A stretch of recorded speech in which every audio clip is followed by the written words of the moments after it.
ជីវិតរបស់អ្នកចាប់ផ្ដើមផ្លាស់ប្ដូរចាប់ពីពេលនេះទៅនៅពេលដែលអ្នកផ្ដោតអារម្មណ៍លើដំណោះស្រាយមិនមែនលើបញ្ហានោះទេមនុស្សភាគច្រើនមិនដែលស្គាល់ខ្លួនសោះប៉ុន្តែពួកគេចំណាយពេលវេលារាល់ថ្ងៃរបស់ពួកគេដោយជាប់គាំងនៅក្នុងអ្វីដែលខុសឆ្គងពួកគេគិតលើសលប់ពួកគេដើរតួនពួកគេរងចាំឲ្យមានអ្វីមួយដោះស្រាយខ្លួនឯងហើយពេលពួកគេផ្ដោតអារម្មណ៍លើបញ្ហាកាន់តែខ្លាំងវាក៏មានអារម្មណ៍ធំធេងកាន់តែខ្លាំងឡើងនោះហើយជាមូលហេតុដែលធ្វើឲ្យអារម្មណ៍ថាវឌ្ឍនភាពនៅឆ្ងាយពីការទទួលបានពីព្រោះការផ្ដោតអារម្មណ៍មិនត្រូវលើកន្លែង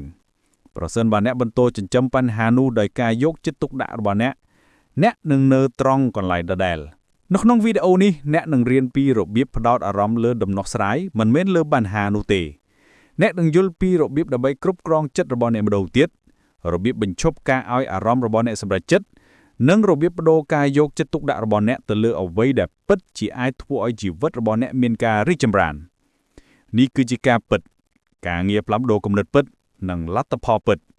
គ្មានពាក្យសម្ដីលេចធ្លោគ្មានការលើកតម្កើងមានតែការពិតដ៏ច្បាស់លាស់និងសាមញ្ញដែលនឹងជួយអ្នកឲ្យបញ្ឈប់ការខ្ជិះខ្ជាយពេលវេលានិងចាប់ផ្ដើមការលូតលាស់ម្ដងទៀតជំពូកទី1ទទួលខុសត្រូវពេញលេញចំពោះអ្វីដែលកើតឡើងចាប់ពីពេលនេះតទៅអ្នកដឹងទេជំហានមួយដ៏សំខាន់បំផុតដែលអ្នកនឹងត្រូវធ្វើក្នុងជីវិតរបស់អ្នកគឺជំហាននេះហើយនៅពេលដែលអ្នកសម្រេចចិត្តទទួលខុសត្រូវពេញលេញចំពោះអ្វីដែលនឹងកើតឡើងចាប់ពីពេលនេះតទៅមិនមែនចំពោះអ្វីដែលបានកើតឡើងកាលពីឆ្នាំមុនមិនមែនចំពោះអ្វីដែលឪពុកម្ដាយរបស់អ្នកបានធ្វើឬមិនបានធ្វើមិនមែនចំពោះអ្វីដែលមេរបស់អ្នកបាននិយាយកាលពីសប្តាហ៍មុនមិនមែនចំពោះរបៀបដែលពិភពលោកដំណើរការតែគឺចំពោះជីវិតរបស់អ្នកចាប់ពីពេលនេះតទៅនោះទេការសម្រេចចិត្តបែបនេះផ្លាស់ប្ដូរអ្វីទាំងអស់វាផ្លាស់ប្ដូររបៀបដែលអ្នកគិតវាផ្លាស់ប្ដូររបៀបដែលអ្នកឆ្លើយតបវាផ្លាស់ប្ដូររបៀបដែលអ្នកធ្វើសកម្មភាពហើយដែលសំខាន់បំផុតវាផ្លាស់ប្ដូរអ្វីដែលនឹងកើតឡើងបន្ទាប់ពេលអ្នកទទួលខុសត្រូវពេញលេញអ្នកនឹងឈប់រងចាំឲ្យមានអ្វីមួយនៅខាងក្រៅមកដោះស្រាយជីវិតរបស់អ្នកឈប់ចង្កល់មេដៃអ្នកឈប់សង្ឃឹមថាប្រហែលជាថ្ងៃណាមួយស្ថានភាពរបស់អ្នកនឹងប្រសើរឡើងដោយឥតកំបាំងអ្នកឈប់វាត់ដល់អំណាចរបស់អ្នកឲ្យអ្នកដទៃឬឲ្យអតីតកាលចូលមើលនៅពេលដែលមនុស្សនៅតែជាប់គាំងនៅក្នុងបញ្ហាវាដោយសារតែពួកគេជាប់ក្នុងវដ្តនៃការចោទប្រកាន់ការចោទប្រកាន់គឺងាយស្រួលអ្នកណាក៏អាចធ្វើបានអ្នកអាចចោទប្រកាន់គ្រួសារអតីតកាលមិត្តភ័ក្តិបរិយាកាសការអប់រំការងារឬប្រព័ន្ធរបស់អ្នកប៉ុន្តែគ្មានអ្វីក្នុងចំណោមនោះផ្លាស់ប្ដូរអ្វីសោះឡើយការចោទប្រកាន់មិនកសាងអ្វីបានទេវាគ្រាន់តែបង្កការព្យាខ្ជាធម្មពលរបស់អ្នកវាធ្វើឲ្យការផ្ដោតអារម្មណ៍របស់អ្នកនៅតែជាប់នឹងអ្វីគ្រប់បែបយ៉ាងដែលខុសជំនួសដោយអ្វីគ្រប់បែបយ៉ាងដែលអាចត្រឹមត្រូវហើយនេះជាការពិតប្រសិនបើអ្នកចោទប្រកាន់អ្វីមួយអ្នកបានប្រគល់ការគ្រប់គ្រងរបស់អ្នកបានបរិច្ចាគសមត្ថភាពនៃការផ្លាស់ប្ដូរប៉ុន្តែនៅពេលអ្នកទទួលខុសត្រូវពេញលេញសូម្បីតែនៅពេលដែលអ្វីមិនមែនជាកំហុសរបស់អ្នកក៏ដោយអ្នកបានយកអំណាចរបស់អ្នកត្រឡប់មកវិញការទទួលខុសត្រូវមិនមានន័យថាជាកំហុសរបស់អ្នកទាំងអស់ទេវាមានន័យថាវាជាការងាររបស់អ្នកឥឡូវនេះដើម្បីដោះស្រាយវាហើយការផ្លាស់ប្ដូរនោះហើយដែលបង្កើតចលនាទៅមុខ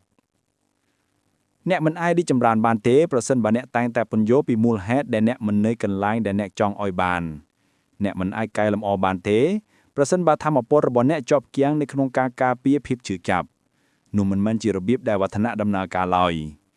ការលូតលាស់ចាប់ផ្ដើមនៅពេលដែលអ្នកនិយាយថានេះជាជីវិតរបស់ខ្ញុំវាមិនល្អអត់អត់ថែប៉ុន្តែឥឡូវនេះខ្ញុំជាអ្នកគ្រប់គ្រងហើយមិនមែនហេតុផលរបស់អ្នកមិនមែនបញ្ហារបស់អ្នកនៅពេលដែលអ្នកទទួលខុសត្រូវពេញលេញអ្នកចាប់ផ្ដើមយកចិត្តទុកដាក់លើអ្វីដែលអ្នកអាចគ្រប់គ្រងបានអ្នកចាប់ផ្ដើមសម្គាល់ទម្លាប់គំនូរនិងគំនិតរបស់អ្នកសួរសំណួរដែលប្រសើរឡើងអ្នកឈប់សួរថាហេតុអ្វីបានជារឿងនេះកើតឡើងចំពោះខ្ញុំហើយអ្នកចាប់ផ្ដើមសួរថាតើខ្ញុំអាចធ្វើអ្វីបានចំពោះវាឥឡូវនេះហើយនោះហើយជារបៀបដែលអ្នកផ្លាស់ប្ដូរពីការផ្ដោតលើបញ្ហាទៅការផ្ដោតលើដំណោះស្រាយពីព្រោះបញ្ហានឹងមានចប់រហូតវាជាភាគមួយនៃជីវិតប៉ុន្តែរបៀបដែលអ្នកបង្ហាញខ្លួនចំពោះពួកវានោះជាជម្រើសរបស់អ្នករាល់ថ្ងៃអ្នកមានឱកាសនៃការទន់រៀងឬការបង្កើតហើយការខុសគ្នារវាងមនុស្សដែលជៀនទៅមុខនិងមនុស្សដែលនៅជាប់គាំងមិនមែនជាសំណាងទេ វាជាការទទួលខុសត្រូវរបស់ខ្ញុំប្រសិនបើអ្នកចង់បានការផ្លាស់ប្ដូរអ្នកត្រូវតែកសាងវាអ្នកត្រូវតែបង្ហាញខ្លួនដោយខ្លួនឯងគ្មានអ្នកណានឹងមកជំរុញអ្នករាល់ព្រឹកឡើយគ្មានអ្នកណានឹងមកជួយសង្គ្រោះអ្វីៗរបស់អ្នកឡើយវាមិនមែនការបង្ខំអីឡើយវាជាការទទួលខុសត្រូវរបស់អ្នកហើយនោះមិនមែនជាបន្ទុកទេវាជាអំណាចរបស់អ្នកវាមិនមែនអំពីការខ្លាយទៅជាអ្នកដែលប្រសើរទេវាមិនមែនអំពីការមានចម្លើយទាំងអស់នោះទេវាគឺអំពីការថ្វាស់លើកិច្ចខំប្រឹងប្រែងរបស់អ្នកការថ្វាស់លើពេលវេលារបស់អ្នកការថ្វាស់លើការសម្រេចចិត្តរបស់អ្នកចាប់ផ្ដើមឃើញលទ្ធផលក្នុងជីវិតរបស់អ្នកថ្ងៃដែលអ្នកឈប់រត់គេចនឹងការទទួលខុសត្រូវហើយចាប់ផ្ដើមកសាងនៅភាពស៊ីសង្គមរាល់សកម្មភាពតូចតាចដែលអ្នកធ្វើគឺសំខាន់រាល់ពេលដែលអ្នកជឿរើធ្វើជំហានតូចមួយចំនួនដោយជាប់គាំងនៅក្នុងភាពភ័យខ្លាចអ្នកកំពុងបង្កើតភាពលូតលាស់ដល់ខ្លួនឯងអ្នកត្រូវតែជាក់ស្ដែងចំពោះខ្លួនឯងតើអ្នកកំពុងគេចវែអ្វីតើអ្នកកំពុងធ្វើពុតថាមិនដឹងអ្វីតើគំរូអ្វីខ្លះដែលនៅតែបង្ហាញឡើងដែលសារតែអ្នកមិននឹងដោះស្រាយវាចូលមើលការទទួលខុសត្រូវគឺអំពីការប្រឈមមុខនឹងការពិតទាំងនោះហើយវាមិនតែងតែងាយស្រួលនោះទេវាមិនតែងតែស្រួលខ្លួននោះទេប៉ុន្តែវាជាការពិតហើយការពិតគឺជាអ្វីដែលបង្កើតលទ្ធផលមនុស្សភាគច្រើនចំណាយពេលវេលាក្នុងការពិពណ៌នាអំពីបញ្ហារបស់ពួកគេច្រើនជាងការដោះស្រាយវាពួកគេនិយាយរឿងដដែលៗអស់រយៈពេលជាច្រើនឆ្នាំពួកគេរស់នៅជាមួយនឹងភាពឈឺចាប់ដដែលម្ដងហើយម្ដងទៀតប៉ុន្តែការនិយាយអំពីអ្វីដែលខុសមិនដោះស្រាយអ្វីដែលខុសនោះទេអ្នកត្រូវផ្លាស់ប្ដូរទៅជាការធ្វើ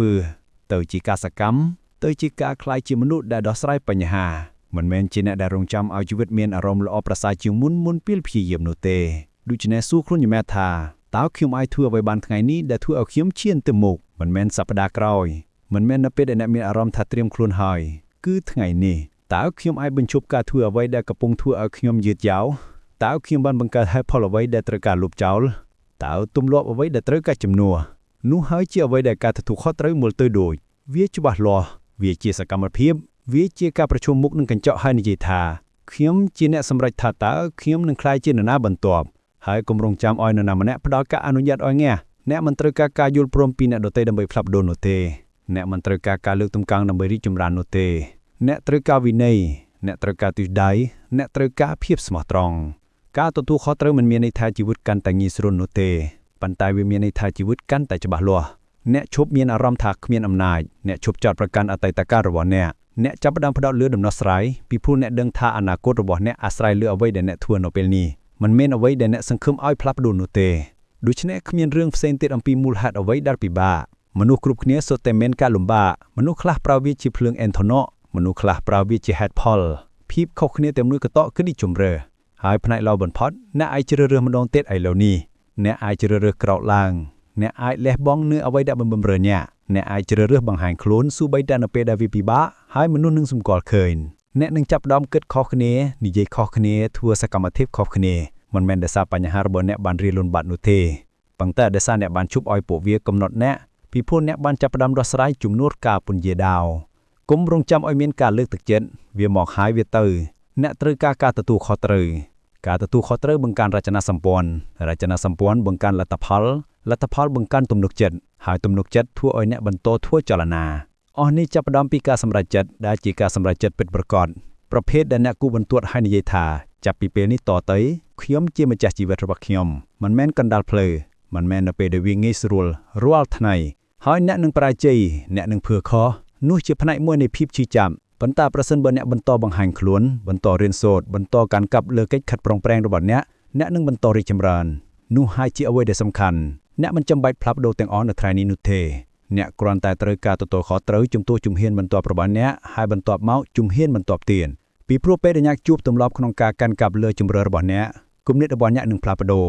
អ្នកនឹងក្លាយជាអ្នកកសាងជំនួសការរងចាំអ្នកដោះស្រាយជំនួសការគេចវេះនោះហើយគឺជាកន្លែងដែលកម្លាំងពិតប្រាកដមកពីមិនមែនពីការអត់មានបញ្ហានោះទេប៉ុន្តែពីការកសាងទម្លាប់ក្នុងការក្រោកឡើងលើបញ្ហាទាំងនោះហើយជាអ្វីដែលមានន័យថាផ្ដោតលើដំណោះស្រាយនោះហើយគឺជាអ្វីដែលមានន័យថា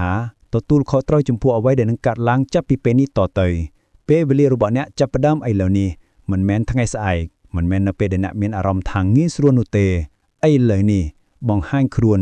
កាន់កាប់លើផ្លូវរបស់អ្នកខ្លាយជាមូលហេតុដែលធ្វើឲ្យជីវិតរបស់អ្នកមានសេចក្តីចម្រើនហើយកុំភ្លេចអនាគតរបស់អ្នកអាស្រ័យទៅលើសកម្មភាពដែលអ្នកធ្វើនៅថ្ងៃនេះជំពូកទី2 បណ្ដោះសមត្ថភាពផ្ដោតអារម្មណ៍ដើម្បីដឹកនាំជីវិតឆ្ពោះទៅកាន់ការរីកចម្រើនជីវិតរបស់អ្នកនឹងធ្វើតាមទិសដៅនៃការផ្ដោតអារម្មណ៍របស់អ្នកជានិច្ចប្រសិនបើអ្នកផ្ដោតទៅលើអ្វីដែលខ្វះខាតអ្វីដែលខូចឬអ្វីដែលមិនដំណើរការចិត្តរបស់អ្នកនឹងសាងសង់គំរូគំនិតជុំវិញអ្វីៗទាំងនោះអ្នកនឹងមានអារម្មណ៍ថាជាប់គាំងមិនមែនដោយសារគ្មានឱកាសទេប៉ុន្តែដោយសារចិត្តរបស់អ្នកធ្វើឲ្យអ្វីៗដែលខូចខាតកើតឡើងញឹកញាប់នេះមិនមែនដោយសារអ្នកកសោនោះទេគឺដោយសារការផ្ដោតអារម្មណ៍របស់អ្នកត្រូវបានគេបណ្ដុះទៅក្នុងទិសដៅខុសឆ្គងប៉ុណ្ណោះរាល់ថ្ងៃមនុស្សភាគច្រើនភ្ញាក់ឡើងហើយការយកចិត្តទុកដាក់របស់ពួកគេភ្លាមៗទៅលើអ្វីដែលមិនត្រឹមត្រូវពួកគេគិតអំពី stress អំពីសម្លេងរំខានអំពីបញ្ហានិងអ្វីៗដែលពួកគេមិនចូលចិត្តការផ្ដោតអារម្មណ៍របស់ពួកគេត្រូវបានគ្រប់គ្រងដោយអ្វីដែលធ្វើឲ្យពួកគេមានអារម្មណ៍ថាជាប់គាំង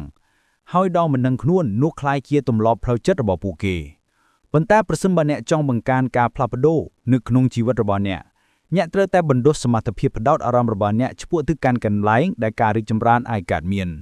ការរីកចម្រើនមិនកើតឡើងនៅក្នុងគំនិតអវិជ្ជមាននោះទេវាមិនកើតឡើងនៅពេលដែលការផ្ដោតអារម្មណ៍របស់អ្នកទាំងអស់ត្រូវបានចាក់ទៅលើការភ័យខ្លាចការខឹងសម្បារជាខ្លាំងការសោកស្ដាយឬហេតុផលនោះទេការរីកចម្រើនកើតឡើងនៅក្នុងភាពច្បាស់លាស់វាកើតឡើងនៅក្នុងទិសដៅហើយវាចាប់ផ្ដើមឡើងដោយអ្នកដឹងពីអ្វីដែលការផ្ដោតអារម្មណ៍របស់អ្នកកំពុងធ្វើរាល់ពេលវេលារាល់ម៉ោងរាល់ថ្ងៃអ្នកមិនអាចបន្តផ្ដល់ឲ្យចិត្តរបស់អ្នកនៅការរំលឹកអំពីភាពបរាជ័យឲ្យឈប់ឈរហើយរំពឹងថាទំនុកចិត្តនឹងការឡើងនោះទេអ្នកមិនអាចបន្តសម្លឹងមើលឧបសគ្គហើយរំពឹងថាការលើកទឹកចិត្តនឹងលេចឡើងនោះទេអ្នកត្រូវតែជ្រើសរើសដោយមួយគំនិតច្បាស់លាស់ថាតើអ្នកនឹងដាក់ការយកចិត្តទុកដាក់របស់អ្នកទៅលើអ្វីនោះហើយជាអ្វីដែលការបណ្ដុះសមត្ថភាពផ្ដោតអារម្មណ៍មានន័យថាអ្នកត្រូវយកវាទៅអនុវត្តដោយឲ្យតម្លៃអ្នកត្រូវប្រកាន់ខ្ជាប់វាដូចជាអ្វីមួយដែលមានតម្លៃព្រោះវាពិតជាមានតម្លៃមែនការផ្ដោតអារម្មណ៍របស់អ្នកគឺជាធម៌ពលរបស់អ្នកហើយកន្លែងដែលធម៌ពលរបស់អ្នកទៅអនាគតរបស់អ្នកក៏ធ្វើតាមដែរមនុស្សភាគច្រើនផ្ដោតនៅលើអ្វីដែលមិនត្រឹមត្រូវមិនមែនដោយសារតែពួកគេចង់បែបនោះទេប៉ុន្តែដោយសារពួកគេមិនដែលត្រូវបានបង្រៀនពីរបៀបគ្រប់គ្រងវានោះទេពួកគេមិនដែលត្រូវបានគេប្រាប់ថាអ្នកអាចដឹកនាំការផ្ដោតអារម្មណ៍របស់អ្នកបានអ្នកអាចបណ្ដុះវាដូចជាសាច់ដុំអ្នកអាចបង្រៀនចិត្តរបស់អ្នកឲ្យមើលឃើញអ្វីដែលមានប្រយោជន៍ជំនួសឲ្យការមើលតែអ្វីដែលចាំបាច់ប៉ុណ្ណោះប៉ុន្តែវាចាប់ផ្ដើមឡើងដោយការចាប់ផ្ដើមដឹងខ្លួនចាប់ផ្ដើមសម្គាល់ឃើញអ្វីដែលចំណាយការផ្ដោតអារម្មណ៍របស់អ្នកតើវាជាសម្លេងរំខានឥតឈប់ឈរនៃការប្រៀបធៀបខ្លួនឯងជាមួយអ្នកដទៃឬតើវាជាការភ័យខ្លាចអំពីអ្វីដែលឯងកើតមើលខុសឆ្គងឬតើវាជាទម្លាប់នៃការលោតពីគំនិតមួយទៅគំនិតមួយដោយមិនដែលមានរឹកពីនៅក្នុងបច្ចុប្បន្នឬប្រសិនបើអ្នកមិនចាប់វាបានការយកចិត្តទុកដាក់របស់អ្នកនឹងក្លាយជារបាសម្បានហើយការផ្ដោតអារម្មណ៍របាសម្បាននាំទៅរកលទ្ធផលរបាសម្បានការបណ្ដុះសមត្ថភាពផ្ដោតអារម្មណ៍មានន័យថាធ្វើឲ្យមានភាពយឺតយ៉ាវគ្រប់គ្រាន់ដើម្បីសួរខ្លួនឯងថាតើអ្វីដែលខ្ញុំកំពុងផ្ដោតធម៌ពលរបស់ខ្ញុំឲ្យនៅពេលនេះប្រសិនបើចំបើមិនជួយដល់ការលូតលាស់របស់អ្នកត្រូវផ្លាស់ប្ដូរវានេះមិនមែនមានន័យថាអ្នកមិនអើពើបញ្ហានោះទេវាមានន័យថាអ្នកមិនត្រូវផ្ដោតឲ្យពួកគេច្រើនជាងអ្វីដែលពួកគេគួរទទួលបានអ្នកឃើញពួកគេអ្នកដោះស្រាយពួកគេប៉ុន្តែអ្នកមិនរស់ក្នុងពួកគេនោះទេការរីកចម្រើនសាងសង់នៅពេលដែលអ្នកផ្ដោតទៅលើសកម្មភាពមិនមែនអ្វីដែលរំខានចិត្តនោះទេនៅពេលដែលអ្នកភ្ញាក់ឡើងហើយជ្រើសរើសគិតអំពីអ្វីដែលអ្នកអាចសាងសង់នៅថ្ងៃនេះនៅពេលដែលអ្នកឆ្លងកាត់ថ្ងៃរបស់អ្នកដោយចាប់យកតែម៉ោងតាត់អំពីអ្នកនេះអវិជ្ជមានហើយទាញវាត្រឡប់មកកាន់អ្វីដែលសំខាន់វិញវាមិនមែនអំពីការមានផ្លូវភាពវិជ្ជមានទាំងអស់ពេលវេលានោះទេវាអំពីការដឹងខ្លួនហើយមានគោលបំណងច្បាស់លាស់ជាមួយនឹងការយកចិត្តទុកដាក់របស់អ្នកថ្ងៃខ្លះអ្នកអាចមានអារម្មណ៍ថាហួសតម្លៃនោះជារឿងធម្មតាប៉ុន្តែសូម្បីតែក្នុងភាពហួសតម្លៃនោះអ្នកនៅតែអាចសម្រេចថាតើអ្វីជាអ្វីដែលទទួលបានការផ្ដោតអារម្មណ៍ពេញលេញអ្នកនៅតែមានអានុភាពថាខ្ញុំនឹងផ្ដោតធម៌ពលរបស់ខ្ញុំឲ្យអ្វីមួយដែលជួយឲ្យខ្ញុំអភិវឌ្ឍមិនមែនអ្វីមួយដែលធ្វើឲ្យខ្ញុំមានអារម្មណ៍ថាតូចតែងនោះទេនៅពេលដែលអ្នកបន្តធ្វើដូច្នេះអ្វីមួយនឹងផ្លាស់ប្ដូរដោយមានភាពយឺតយ៉ាវខួរក្បាលរបស់អ្នកចាប់ផ្ដើមទទួលយកការលូតលាស់ជាវ័យធម្មតានៃការគិតអ្នកបញ្ឈប់ឲ្យមើលឲ្យខៀបអ្នកបញ្ឈប់មើលអ្វីៗទាំងអស់ជាបញ្ហាអ្នកចាប់ផ្ដើមសួរសំណួរដទៃទៀតអ្នកសួរថាតើខ្ញុំអាចរៀនអ្វីពីរឿងនេះតើជំហានទៅមុខបន្ទាប់ទៀតខ្ញុំអាចធ្វើអ្វីថ្ងៃនេះតើអ្វីដែលធ្វើឲ្យថ្ងៃនេះប្រសើរជាងម្សិលមិញនិងសំណួរទាំងនោះក៏ទាញយកការយកចិត្តទុកដាក់របស់អ្នកឆ្ពោះទៅកាន់សកម្មភាពឆ្ពោះទៅកាន់ភាពច្បាស់លាស់ឆ្ពោះទៅកាន់រូបភាពគំនិតដែលមិនបែកបាក់នៅពេលដែលជីវិតមានការលំបាកពីព្រោះមិត្តដែលមានការផ្ដោតអារម្មណ៍គឺជាមិត្តដែលមានស្មារតីខ្លាំងក្លាហើយមិត្តដែលមានស្មារតីខ្លាំងក្លាសាងសង់ការផ្លាស់ប្ដូរពិតប្រាកដមនុស្សជាច្រើនតែងតែនិយាយថាពួកគេមិនមានពេលវេលាដើម្បីផ្ដោតអារម្មណ៍នោះទេប៉ុន្តែវាមិនមែនអំពីពេលវេលានោះទេវាអំពីការយកចិត្តទុកដាក់អ្នកអាចមានការផ្ដោតអារម្មណ៍យ៉ាងជ្រៅ5នាទីដែលធ្វើឲ្យជីវិតរបស់អ្នករីកចម្រើនលឿនជាងការរំខានចិត្តឥតប្រយោជន៍5ម៉ោងទៅទៀត វាមិនមែនជានាឡិកាដែលកំពុងរារាំងអ្នកនោះទេវាគឺអំពីចំនួនពេលវេលានៅក្នុងថ្ងៃរបស់អ្នកដែលអ្នកផ្ដល់ឲ្យអ្វីៗដែលមិនជួយអ្នកអភិវឌ្ឍនោះទេទូរស័ព្ទរបស់អ្នកគឺជាឧបករណ៍បរិស្ថានរបស់អ្នកគឺជាឧបករណ៍គំនិតរបស់អ្នកគឺជាឧបករណ៍ប៉ុន្តែប្រសិនបើអ្នកអនុញ្ញាតឲ្យឧបករណ៍ទាំងនោះគ្រប់គ្រាន់ការផ្ដោតអារម្មណ៍របស់អ្នកនឹងក្លាយទៅជារពាសសម្ភេរហើយការរីកចម្រើននឹងស្លាប់នៅក្នុងចិត្តដែលរំខានដូច្នេះតែអ្នកចាប់ផ្ដើមបណ្ដុះសមត្ថភាពផ្ដោតអារម្មណ៍យ៉ាងដូចម្ដេចអ្នកអនុវត្តរាល់ថ្ងៃអ្នកយកពេលវេលាតិចតួចដើម្បីកណ្ដាលខ្លួនអ្នកសរសេរចុះអ្វីដែលសំខាន់សម្រាប់អ្នកកំណត់គោលដៅខ្លីៗដែលនាំមកនូវភាពច្បាស់លាស់អ្នកតាមដានកន្លែងដែលការយកចិត្តទុកដាក់របស់អ្នកទៅនៅពេលដែលអ្នកអស់កម្លាំងហួសតម្លៃឬខកចិត្តអ្នករៀនចាប់ចិត្តរបស់អ្នកនៅពេលវារអ៊ូវទៅក្នុងគំរូនៃការគិតលើការមិនទុកចិត្តខ្លួនឯងឬកំហឹងហើយអ្នកបញ្ជាវាឡើងវិញនេះមិនមែនជាអ្វីដែលអ្នកធ្វើម្ដងប៉ុណ្ណោះទេនេះគឺជាអ្វីដែលអ្នកសាងសង់ការផ្ដោតអារម្មណ៍គឺជាការអនុវត្តវាជាជំនាញមួយហើយដូចជាជំនាញណាមួយអ្នកធ្វើការលើវាច្រើនយ៉ាងណាវាកាន់តែមានស្មារតីខ្លាំងក្លាឡើងយ៉ាងនោះអ្នកកាន់តែមានភាពស៊ីសង្វាក់គ្នាវាកាន់តែคล้ายជាធម្មជាតិអ្នកមិនត្រូវការផ្ដោតអារម្មណ៍ដ៏ល្អឥតប្រចោលនោះទេអ្នកគ្រាន់តែត្រូវការផ្ដោតអារម្មណ៍ប្រសើរជាងម្សិលមិញប៉ុណ្ណោះប្រសិនបើការផ្ដោតអារម្មណ៍របស់អ្នករពាក់សម្ភេរពេញមួយសប្តាហ៍ប៉ុន្តែថ្ងៃនេះអ្នកបានចំណាយពេល30នាទីធ្វើការដោយមានភាពច្បាស់លាស់យ៉ាងជ្រៅនោះគឺជាការរីកចម្រើននោះគឺជាការលូតលាស់ហើយនោះគឺជារបៀបដែលការផ្លាស់ប្ដូរចាប់ផ្ដើមការសម្រេចចិត្តតូចតាចទិសដៅច្បាស់លាស់កិច្ចខិតខំប្រឹងប្រែងពិតប្រាកដការយកចិត្តទុកដាក់របស់អ្នកគឺជាអានុភាពដ៏អស្ចារ្យមួយរបស់អ្នក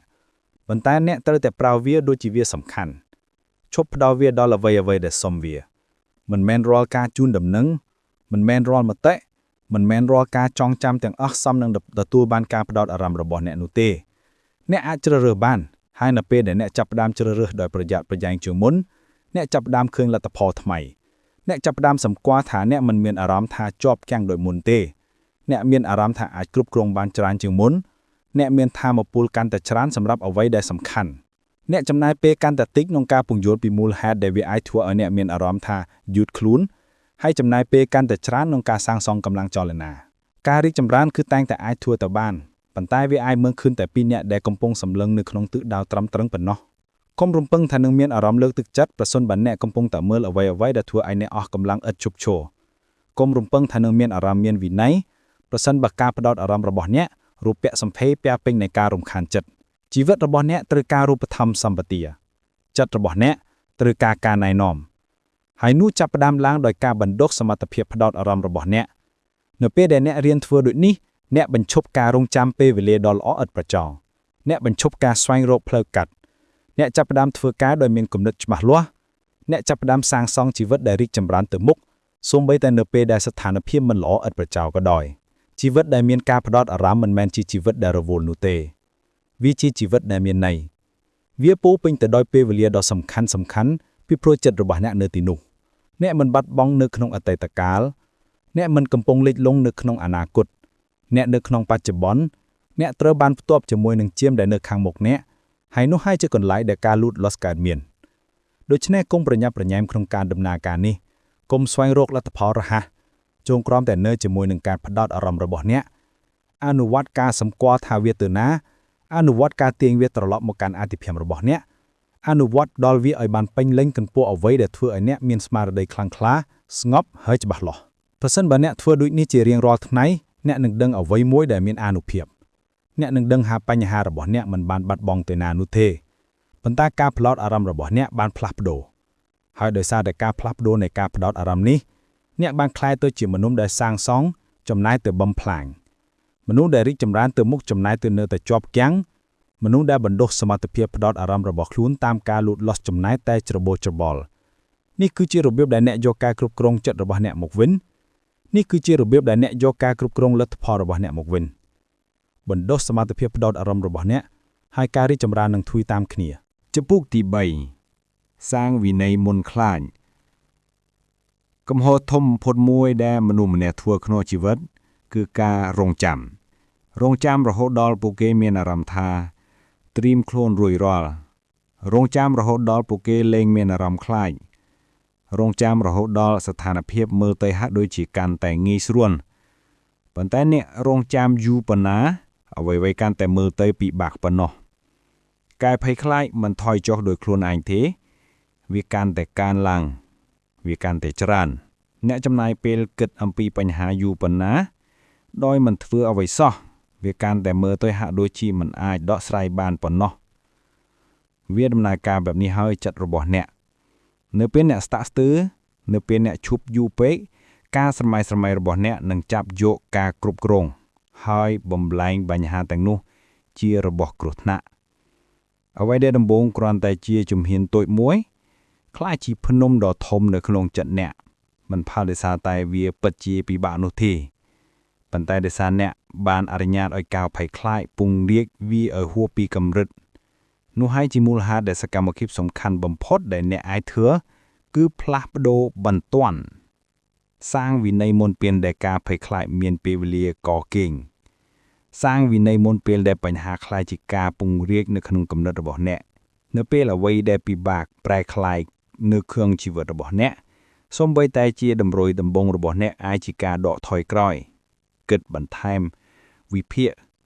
ប៉ុន្តែការគិតច្រើនពេកកម្រនឹងផ្ដល់ឲ្យអ្នកនៅសេចក្តីក្លាហានបន្ថែមទេអ្វីដែលកសាងសេចក្តីក្លាហានគឺចលនា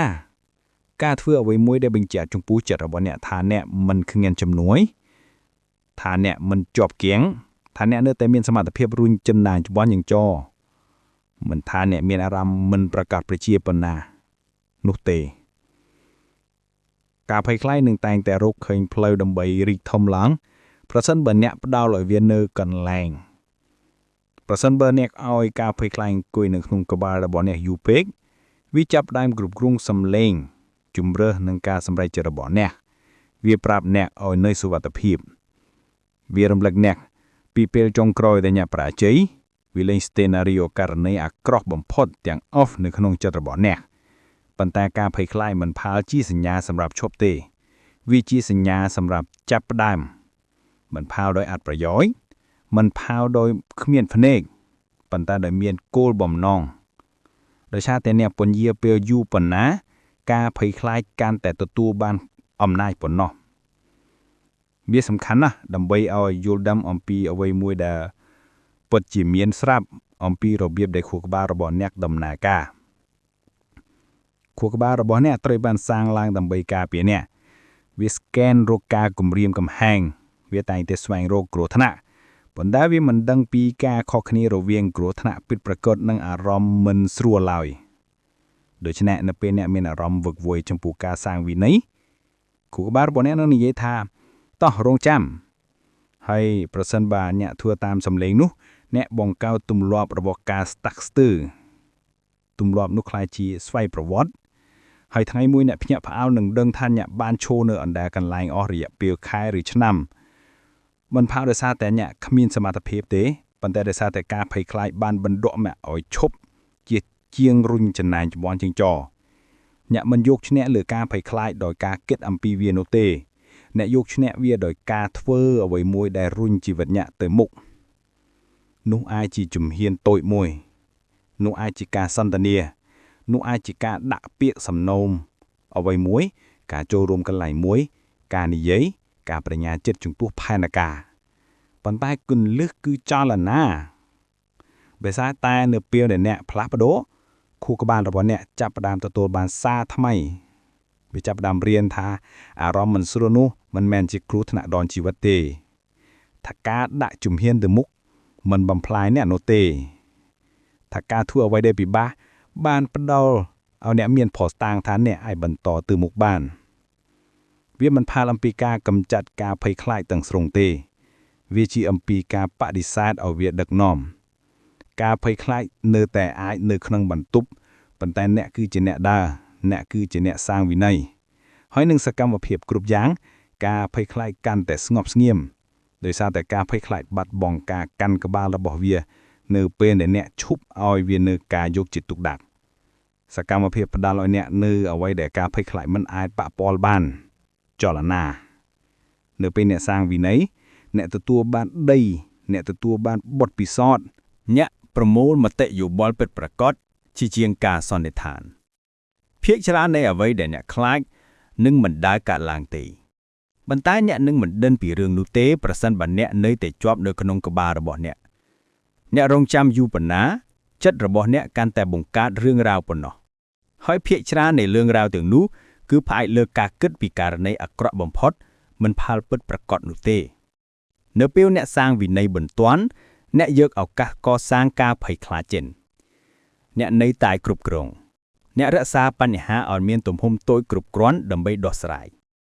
នោះជាគុណសម្បត្តិនៃការសាងវិន័យមុនពេលអ្នកមានអារម្មណ៍ថាត្រៀមខ្លួនពិតប្រាកដអ្នកចាប់យកបញ្ហាមុនពេលវាប្រែក្លាយជាវិបត្តិអ្នកដោះស្រាយវាខណៈពេលដែលវានៅតែអាចគ្រប់គ្រងបាន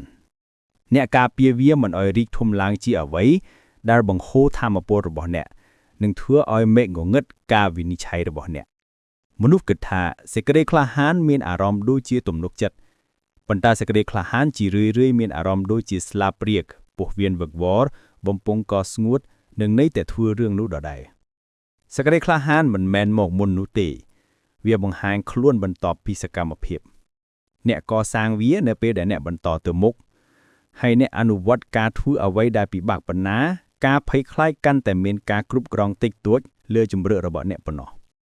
កុំរងចាំឲ្យអ្វីមានអារម្មណ៍ថាប្រកបប្រជាពេលនោះអាចនឹងមិនដែលមកដល់ភាពច្បាស់លាស់មួយចំនួនមកដល់តែបន្ទាប់ពីអ្នកចាប់ផ្ដើមប៉ុណ្ណោះអ្នកដាក់ជំហានមួយហើយជំហានបន្ទាប់កាន់តែច្បាស់លាស់បន្តិចម្ដងអ្នកផ្លាស់ប្ដូរហើយចិត្តរបស់អ្នកចាប់ផ្ដើមសម្របតួ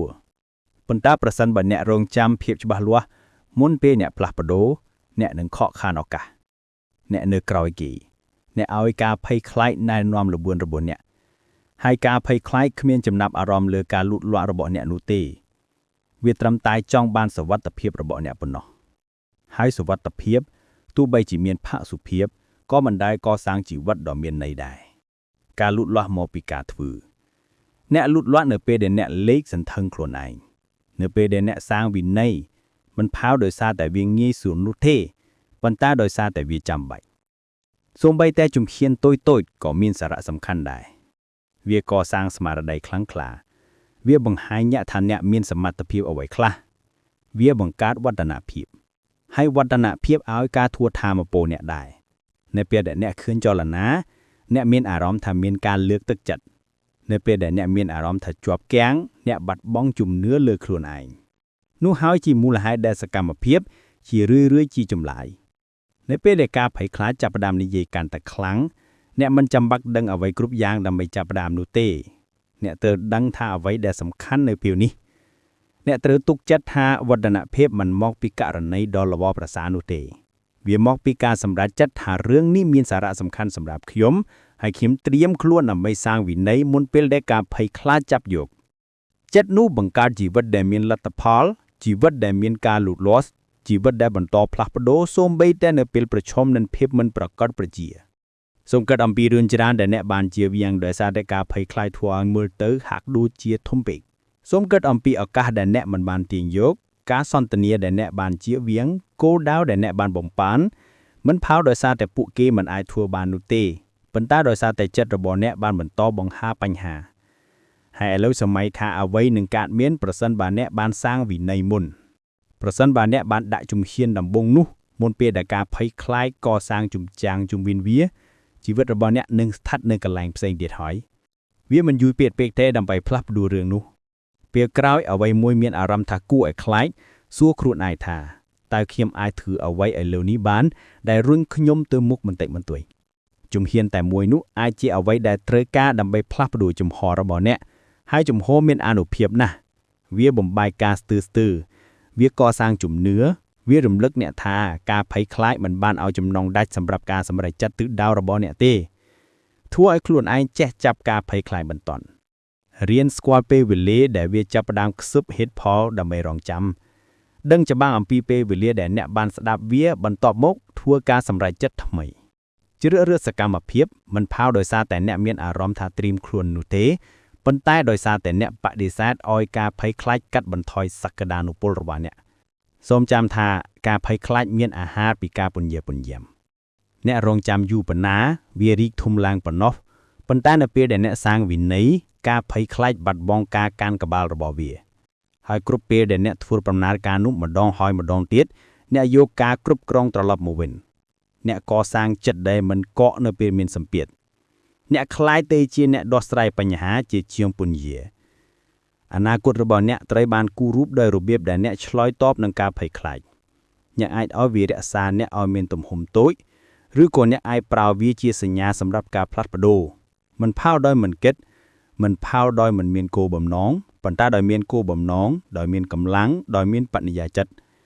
កុំឲ្យជីវិតរបស់អ្នកคล้ายទៅជារឿងរ៉ាវនៃការស្ទើរធ្វើវាឲ្យคล้ายទៅជារឿងរ៉ាវនៃការសកម្មភាពរឿងរ៉ាវនៃពេលដែលអ្នកមានអារម្មណ៍ថាខ្លាចហើយបានផ្លាស់ប្ដូរទៅកន្លែងណាមួយកន្លែងដែលអ្នកបានធ្វើខលផ្ញើសារក្រោកឈរចូលរួមធ្វើជំហានដំបូងពីព្រោះអ្នកដឹងថាការរងចាំនឹងធ្វើឲ្យបញ្ហាមានអារម្មណ៍ថាធំជាងការពិតហើយនៅពេលដែលអ្នកងាកមកក្រោយរំលឹកពេលវេលានៃការសកម្មភាពទាំងនោះនឹងជាពេលវេលាដែលបានផ្លាស់ប្ដូរអ្នកពេលវេលាដែលបង្រៀនអ្នកថាការភ័យខ្លាចខ្លាំងប៉ុន្តែមិនឆ្លាតថាអនាគតរបស់អ្នកមិនផាលជាកម្មសិទ្ធិរបស់ការស្ទើររបស់អ្នកទេវាជាកម្មសិទ្ធិរបស់ការសម្រេចចិត្តរបស់អ្នកដើម្បីសាងវិន័យមុនពេលការភ័យខ្លាចចាប់យក